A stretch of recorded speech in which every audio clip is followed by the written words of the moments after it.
Guys, I'm telling you, ovations, make some noise for that. Let's hear it.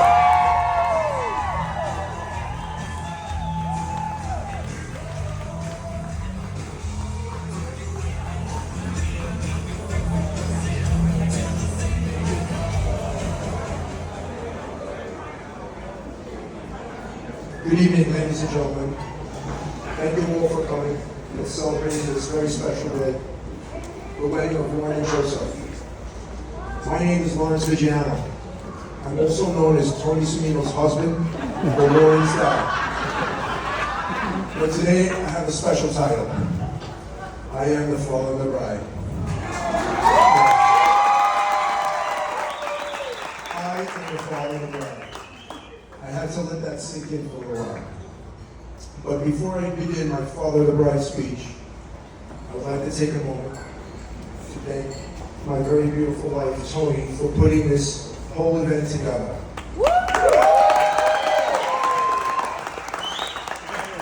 I can assure you she did not miss a detail. From the moment Lauren and Joseph got engaged, she went into planning mode. I also thank her for keeping me out of all the details and issues. She is truly an amazing wife and mother, and both my children are blessed to call her bride.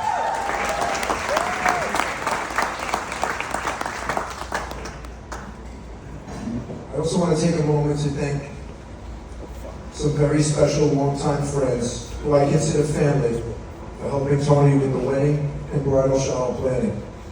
You guys know who you are. I won't call you out. But I appreciate your friendship and support. And thank you from the bottom of our hearts for making this a very special occasion even more special. Thank you.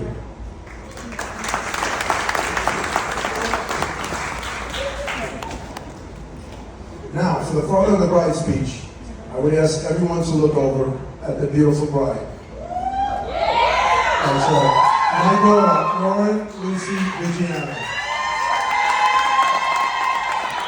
As you glance over, you will see a beautiful young bride. But I still see a little girl. You see, Lauren and I first met back in March of 1996. I was the first man to hold her and the first to kiss her. That is the day that my life changed in so many ways. You see, I already had a son, Larry Jr., 3 years earlier.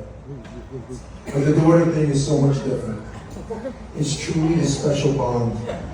It's hard to explain. It's something that you just feel. On that day, I promised Lauren I would protect her, keep her safe, and raise her to be a beast. That's right. Tony and I raised Lauren to be a very strong, independent woman. Lauren did not hang out. She played sports and concentrated on being a great student. Lauren played every sport: softball, basketball, soccer, travel leagues, AAU, CYO, club leagues. Everyone wanted Lauren on their team. Lauren is a true athlete and competitor. She is extremely disciplined with her health and fitness. She always wants to win. She's a fighter, but she's also a very compassionate person. She has a heart bigger than life and cares about people. Lauren was also an amazing student from grade school to grad school. She is excellent at time management. She received her doctorate degree in nurse practitioner with a perfect 4.0 overall GPA, all while working the overnight shift as a full-time nurse. Tony and I are very much involved in Lauren's life. A funny story I'd like to share with you is when it came time for Lauren to go to college. Of course, I wanted Lauren to stay home and commute to a nearby campus. Lauren had other plans. She saw opportunity for freedom. She was now going to run her own life in her mind. But Lauren was fortunate to have offers to play soccer in some faraway universities. So one day, my wife told me that Lauren wanted to go visit Scranton University in Pennsylvania, about 3 hours away. I said, hell no. But as a good husband, I said, we can look. So off we went. In the early morning hours, while I was driving with each passing mile marker, I thought, no way is this going to be, she's going to be this far from me. Tony kept saying, it's her choice. I said, we'll see. So after hours of driving, we finally arrived, and of course we are early. We stopped at a Dunkin' Donuts directly across the street from the campus to get some coffee. As we exited the car, all three of us walked up to the entrance. By the time we got to the front door, a strung out heroin addict fell at my feet. I pushed the carcass over and looked up at my wife and said, there's no effing way she's going here. I'm done. Lauren became irate and screamed, Dad, Dad. Tony calmed me down and said, we're going to look at this campus. Just give it a chance. So we viewed the campus, met with the soccer coach, looked at the dorms, and I'm not budging. I figured if Lauren wants the experience of dorming, she can do it at Adelphi. It's 20 minutes away. It's a beautiful campus, and Lauren can play soccer there. I was able to convince Lauren. I bought her a new car, and all is good. So we register Lauren for Adelphi.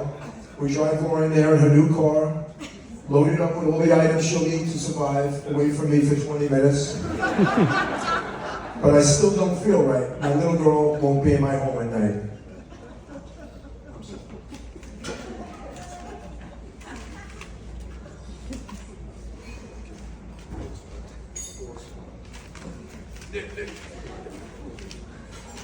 By the time we're getting through the orientation, Lauren is smiling.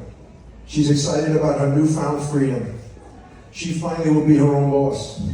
And as we're standing outside her new dorm building with her soccer teammates, a voice of a man yells out, Larry Vigiano, how the hell are you? I turn and look, and I see an old friend, Pat, who like myself was also a retired NYPD lieutenant.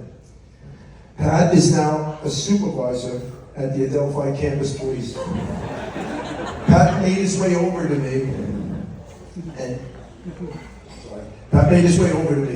and said, how the hell are you doing? It's been forever. By now, the crowd and Lauren were watching this interaction. I could see Lauren's smile turn into the look of WTF. Pat asked me what brought us here, to which I happily replied, this is my daughter. She's an incoming freshman, nursing student, and soccer player. Pat introduced himself to Tony and Lauren and said, guys, don't worry, I will pay special attention to Lauren. I showed Pat her car, her dorm room, and welcomed him to stop by any time to check in on Lauren. We said our goodbyes and cried all the way home. But 2 days later, I received a call from Lauren, and she was mad. Jesus, Dad, this guy Pat is everywhere. I come off the field, he's there. Say hi to your dad, Lauren. I come out of my dorm room, his truck is parked next to mine. It's creepy. I'm with my friends, and Pat's like, hi, Lauren. But in the end, it all worked out. We all survived, and I thank Pat. Lauren graduates, and life is good. My little girl is back home and starts her career as a nurse. Lauren, you've given me so many reasons to be proud of you, but the proudest moment is calling you my daughter. So now I would like to get to Joe. Let's talk about the first time we meet Joe.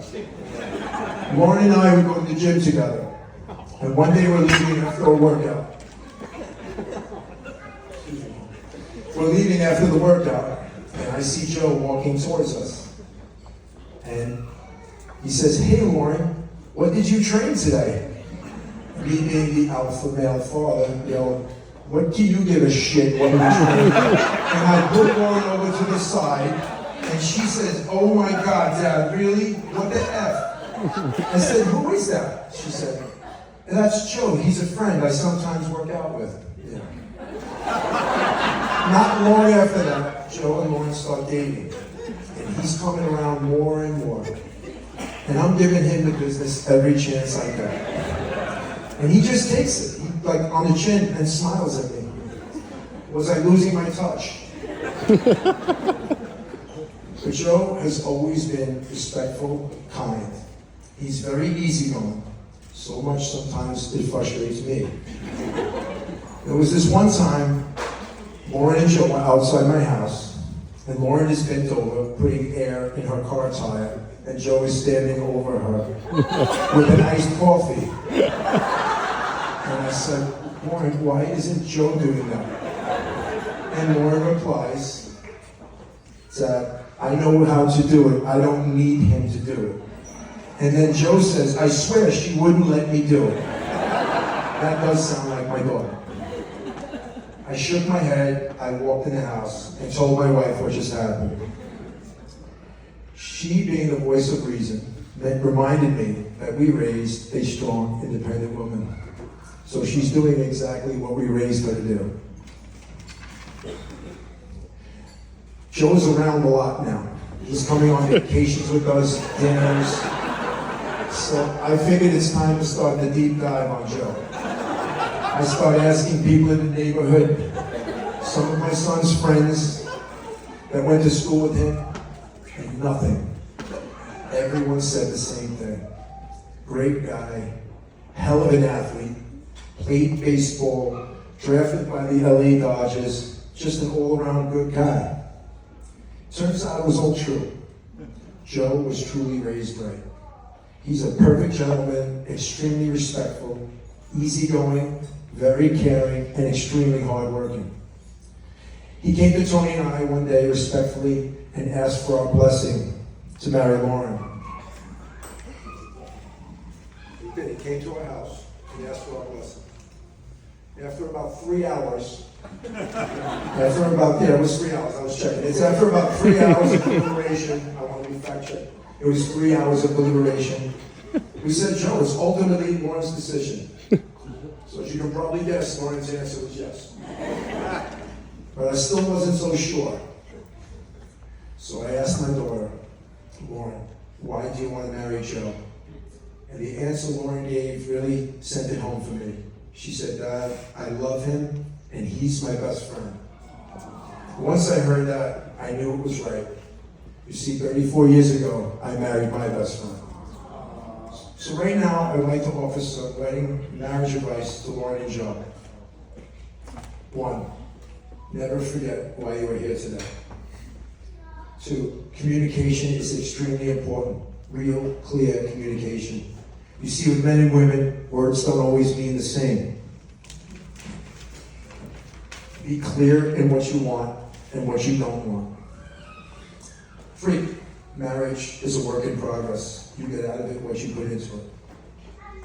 4, prioritize yourselves and your relationship above all else, even when life gets stressful. 5, practice forgiveness and compromise.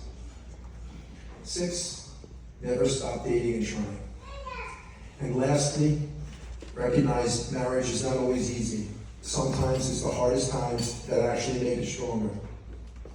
And this is usually the time of the speech where the father of the bride says to the groom, she's now your responsibility. I did take some exception with that, because as I told you guys earlier, when I first met Lauren, made some promises to her that I would do for the rest of my life. So Joe, you are now point man on this. I will be right behind you watching. For today, she's your wife, but she's always my girl. Thank you guys. You live your glasses. Woo! Thank you very much.